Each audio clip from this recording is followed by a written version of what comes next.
Part 1. My wife cheated with my brother. My family chose him, but I orchestrated a perfect revenge and turned their world upside down. Now they're the ones begging for mercy. My wife cheated on me with my brother. The whole family sided with my brother, but I found a way to take revenge for the family's choice. The scheme of revenge was perfect. It was terribly cold that November day. It didn't help that Sam was suffering from a bad cold. He was completely miserable. The problem was made worse by the fact that he had to work outside in the cold. Sure, he could have stayed home and been sick like so many others, but that was never his way of avoiding work. It was his family's company, and he always gave his all to everything he did. One day, he heard someone say, "If it's worth doing, it's 100% worth doing." He never called in sick unless he was physically unable to work. This only happened twice. Both times, it was because he was in the hospital. At 10 o'clock, he felt his body begin to give out. He realized that he simply could not continue. Archer, his foreman, took one look and practically forced him into his truck with the words, "Go home, Samuel. You are of no use now, and eventually, the whole team will become infected from you." That's how Sam found himself sitting in his truck, parked on the street in front of his house 20 minutes later. He parked on the street because he returned home to find his brother's truck in the driveway. This was strange for 3 reasons. First, his brother had to be at work. Second, Jimmy had no real reason to be in Sam's house without Sam being present. Third, the reason Sam was with the team in the first place was because he was covering for Jimmy, who was supposedly in a nearby town meeting with a potential client. Of all the possible reasons why Jimmy's truck was in his driveway at this time, Sam couldn't think of one that was acceptable. He entered the house and quietly climbed the stairs to the bedroom. The closer he got, the more clearly he heard sounds that he would never want to hear. "God, yes, Jimmy." Camila's voice came through the open bedroom door. Thus, Sam's suspicions were confirmed. Damn, Sam thought, switching the phone to video mode and pointing it at the open doorway. Jimmy made me cover his ass so he could pat my wife's ass. Let's see how he enjoys it when I give him a taste of his own medicine. Unbeknownst to the deceitful lovers, the betrayed husband silently entered the room, positioning himself at the foot of the bed. After counting 3 heartbeats to time it perfectly, Sam unleashed a forceful kick. In that moment, Jimmy's world underwent a sudden transformation. Looking back, Camila was struck with horror as she witnessed the mask of fury on her husband's face. As Sam composed himself and circled the bed, he found his older brother writhing on the floor in pain. It dawned on him that any further retaliation could lead to legal consequences. Meanwhile, Jimmy was gripped with terror, realizing he stood no chance against his younger brother. Even if it had been a fair fight, Sam would have torn him apart. He remembered Thanksgiving 2 years ago. Jimmy, being the older brother, always knew how to handle Sam. Unfortunately, Jimmy had mellowed out a bit, working mostly behind a desk. Sam, however, preferred to be outside with the crews and help with the construction. Thus, Sam gained a lot of power while Jimmy lost a lot. Jimmy always liked to joke with Sam about how, being older, Jimmy would always be able to handle his little brother. That day, Sam defied his older brother right in front of Jimmy's wife. They had an arm wrestling competition. Jimmy, thinking it was funny that Sam actually defied his older brother, let his overconfidence lead him. "Okay, it's time to show my little brother who's boss again." Jimmy grinned at his wife. Jimmy and Sam walked over to the table and sat down. "Damn," Jimmy muttered. No matter how hard Jimmy tried, he couldn't move Sam. Sam just sat there and grinned, his biceps flexed, but Jimmy knew Sam wasn't giving it his all. He looked at Sam's face and saw that Sam was just playing with him. Jimmy saw that he was about to be thoroughly humiliated in front of his wife and entire family. He saw in Sam's eyes all the humiliation and bullying that he had inflicted on his younger brother. He could see that Sam was enjoying this little payback. Sam even went so far as to lower Jimmy's hand halfway and look at his watch before returning it to its neutral position. The humiliation was complete when Sam yawned boredly and effortlessly took Jimmy's hand and placed it on the table. After this, Jimmy vowed revenge. The truth is, Jimmy deserved what he got. He bullied his younger brother all his life. No neglect could go unpunished. Jimmy got divorced before the next Thanksgiving. His wife hired a private detective and caught Jimmy having an affair. 6 months later, Camila and Sam were married. My father, Jacob, started his own construction company when I was 3 years old. He created it as a corporation, but all shares were owned by family members. My mother, Evelyn, started out as an accountant. I had one older brother, Jimmy, whom I introduced earlier, and a younger sister, Stephanie, or Steph, as she preferred. For the most part, we were happy. My parents loved us, and we loved each other. Jimmy was something of a bully and rarely missed an opportunity to outdo me in his position as big brother. Steph was the favorite child in the family. She was not only the youngest, but also a girl. Of course, my parents spoiled her. To me, she was a spoiled brat. My older brother was the heir apparent, and my sister was a spoiled brat. I was the middle child. Of course, my parents loved me, and I loved them. They didn't really have a favorite, at least I'm sure they didn't think so, but my older brother was still the heir apparent, and my younger sister was the favorite child in the family. In terms of siblings, my brother was the big brother and always made sure I didn't forget that. My younger sister seemed to view me as something more than an inherited useful servant. I'm sure my parents didn't realize what they were doing when they demanded that I drive her after I got my driver's license. It doesn't matter that I didn't get the same benefits when my older brother got his driver's license. So, I understand that you will think that I am whining or feeling sorry for myself. This is not the case. These are simple facts. I knew who I was and what the situation was. I wasn't mad at my parents, yet that's just how it worked. Everyone has their place in the family. I was the middle child. I gradually began to understand this. My older brother would eventually take over the business. Here's how it works. My little sister would be taken care of. That's how it worked. I was the middle child. I'll have to go my own way. I knew it. So here I was, married for almost a year and a half, finding my older, divorced, cheating brother having sex with my wife in my house and my bed. There is no need to go into detail here. Jimmy grabbed his clothes and ran out the door. It took Camila 20 minutes to pack her things, and she left too. The house was mine before we met, so it was not part of any public property. We had a prenuptial agreement, so I simply signed a power of attorney with my lawyer, laid out my terms to him, and left town. My lawyer sent me the final divorce decree in 6 months. Okay, so it looks like everything went smoothly. That did not happen, of course. I left the city, but I didn't go very far. I went to talk to my parents. I showed them the evidence. They told me I needed to get over it. Jimmy was going to take over the company, and I needed to leave it for the sake of family harmony. My sister also joined them. Sure, Jimmy was a jerk, but that was just a minor blip on the path to a greater good. If I clicked on them, I would lose. Let it go and be happy for Jimmy and Camila. To make matters worse, Camila moved in with Jimmy that same night. I was told not to make waves. Jimmy was the chosen one. It was very obvious that I was alone in my struggle. I vowed never to return until I had my revenge. Look, Jimmy will take over the company in a few years. Yes, we are disappointed with what he did, but we are not going to disown him. Deal with it and get in line. Don't try to make us choose between the two of you. He is the heir. Deal with it, my parents told me. My sister even intervened in the conversation. Sam, so she had sex with your brother. So what? She just decided to change. Actually, I can't blame her. Just come to your senses and make sure Ramsey's report is on your desk by Monday morning. When I finally confronted Camila, things only got worse. It started about a month after our wedding, she admitted. She also said that most of the times I covered for Jimmy, it was so he could go and have sex with her. To make matters worse, she told me she was pregnant, and the baby was Jimmy's.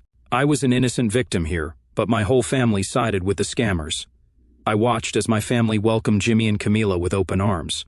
I watched as everyone pretended that I never had any relationship with my own wife. I listened as my family fawned over Camila and congratulated Jimmy on becoming a father and giving my parents a grandchild. All this while I was quietly pushed aside. My divorce was barely mentioned and was only talked about in general terms as it related to the timing of Jimmy and Camila's marriage. I was extended invitations to family dinners and parties, but it became very obvious that this was done more out of a sense of duty than because I was actually wanted. As long as I showed up for work and did my job, that was all they really seemed to care about. The last time I saw my family for the next 10 years lasted exactly 3 minutes and 30 seconds. It was for Thanksgiving dinner. I arrived late in the evening, walked in and began my greetings. As you can guess, they were far from pleasant, and just as quickly, they showed me the door. I swore 2 things. First of all, I would leave and never consider these people family again. Second, one day, I would return and destroy them for what they did. This was my family. These people were supposed to love and respect me. I did everything I could to be a good son and brother to them, but they turned their backs on me when they should have hugged and comforted me. Somehow I would return and burn their world to the ground around them, but I would show them the same mercy that they showed me never. 2 weeks later, damn it, where the hell is Samuel? Came a cry from Jacob's office. What's wrong? Evelyn asked worriedly, rushing inside. True, she hadn't seen her middle child in a while, but she just assumed he was still sulking about what happened. She actually felt a little sorry for him, but she just couldn't go against her eldest son.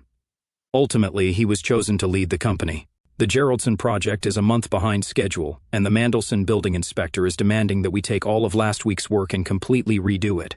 This will cost us at least $50,000 in another 2 weeks to fix. Why the hell did Samuel let this happen? Jacob shouted. First of all, Stephanie said, Entering the office, Geraldson's project is Jimmy's, not Sam's, so I don't understand why you're blaming him for this. Second, I haven't seen or heard from Sam in the last 2 weeks. He's not answering his calls, and his foreman just told me he hasn't seen or heard from him in the last couple of weeks either. Sam knows damn well he has to cover Jimmy on this project.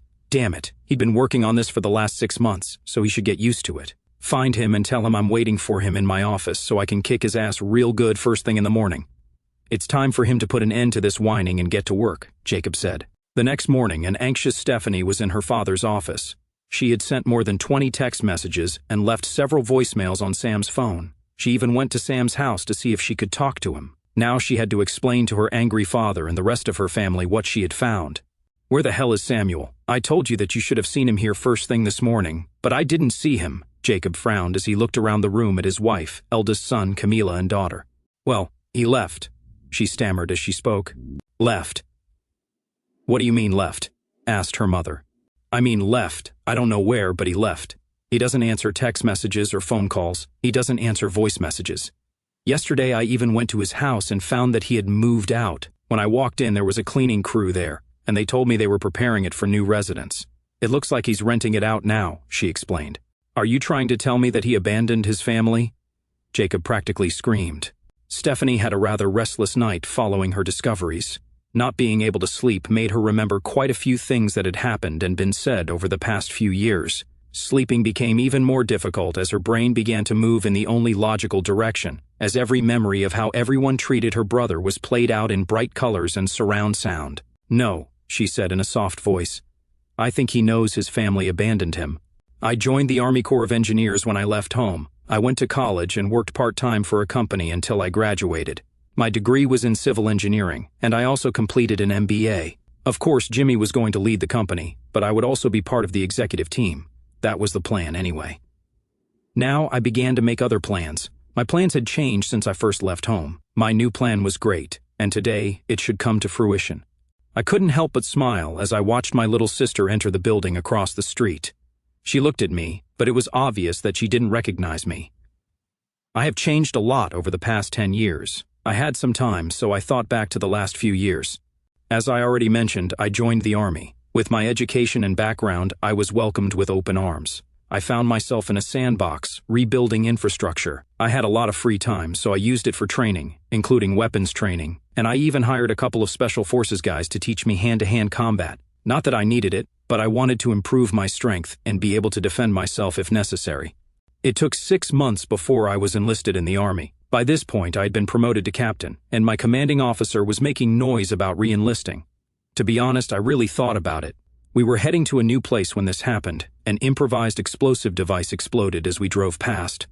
Our Hummer was destroyed, but managed to survive most of the blast and shrapnel. I was wounded, but at that moment I didn't think it was severe, and yet it hurt like hell.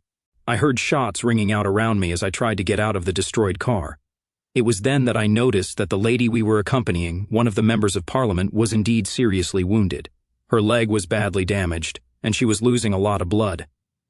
I had just grabbed the first aid kit to start trying to slow her blood loss when someone screamed that the car was on fire. Putting the first aid kit in my hand, I unfastened her seatbelt and managed to get her out of the car and drag her to a place where we had some kind of shelter. I managed to slow the bleeding while the gunfire raged around us. Once I had done all I could for her, I took up my rifle and went into action, doing my best to keep the enemy away from our position. I didn't care how much blood I was losing myself as I knelt next to her, shooting at anyone who looked like they were trying to get to us. 20 minutes later, I was completely exhausted when I heard the flapping sounds of helicopters overhead.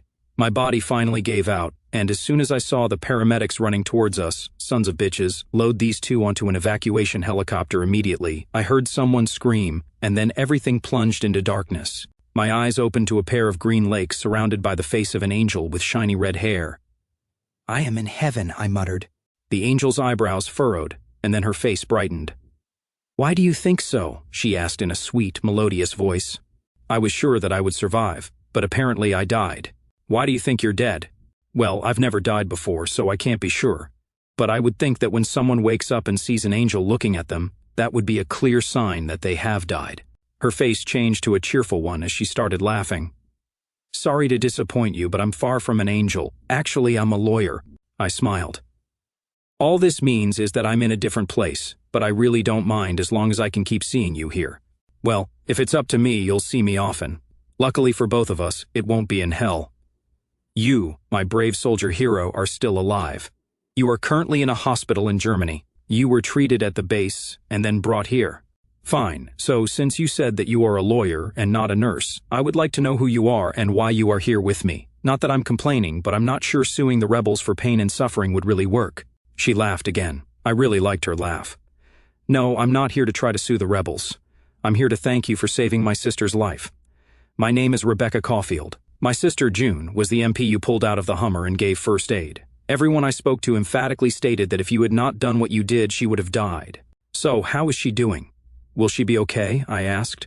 She'll be fine. They were able to save her leg, but she will always have a slight limp. That's how I got to meet Becca and her sister.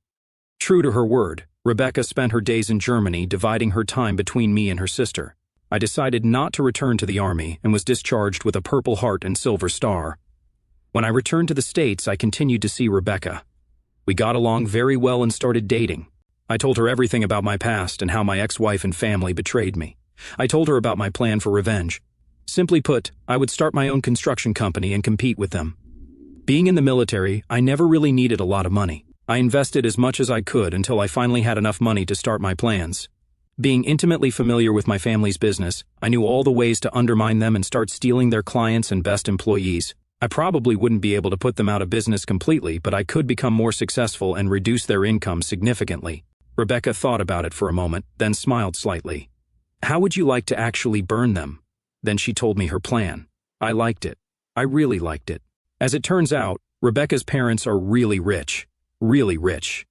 They also loved me very much and were seriously angry at my family for what they did to me. It was also convenient that her older brother was a genius financial wizard. Using a combination of assets, a new LLC was created. Rebecca's father, nearly retired, was named president of the company.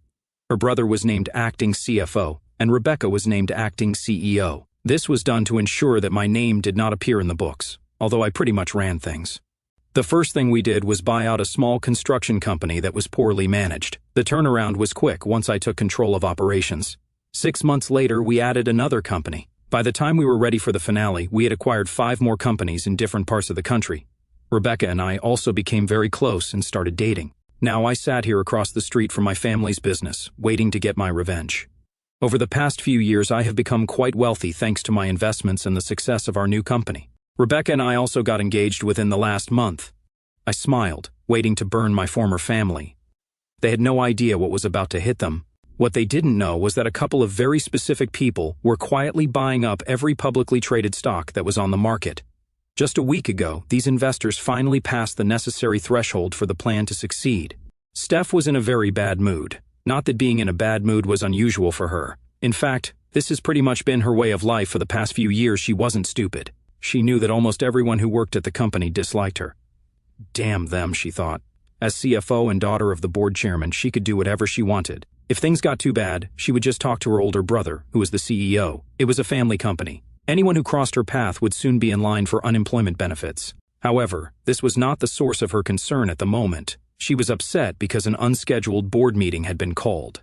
This was highly unusual. Typically, the board met only once a quarter. Most meetings took place around the family table. The board of directors met only to confirm the decisions that had already been made between her parents, brother, and herself. After all, between the 4 of them and the proxy votes of her absent middle brother, they controlled 60% of the shares.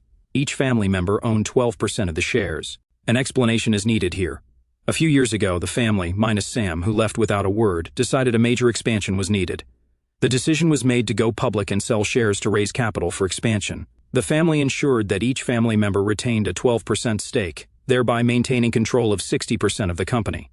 Although no formal agreement was made with Sam, his shares were used for voting along with those of other family members. No one paid much attention to this since he refused any contact with them.